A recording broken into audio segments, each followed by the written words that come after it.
Uncle কেমন আছেন? লিফটের মধ্যে আপনার লগে দেখা হইয়া গেল। বুড়া বয়সে আর কেমন থাকুম বাবা, কোনো রকমে দিন পার করতাছি।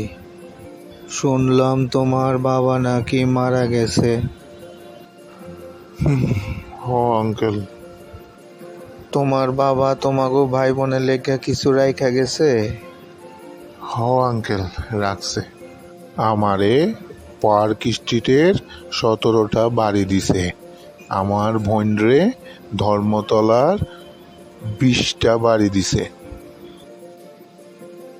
আমার ছোট ভাইটারে তো একটু বেশি দিতে পারতো, এর লেগা হেরে বেহেলার 30টা বাড়ি দিছে। বাহ, খুব খুশি হইলাম। তোমার বাপের তো দেখি অনেক সম্পত্তি আছিল। আমার বাবা তো দুধওয়ালা ছিল, তো আমার বাপে যে যে বাড়িগুলোতে দুধ দিত আমাগো 3 ভাই বোন রে ওই বাড়িগুলা ভাগ কইরা দিছে।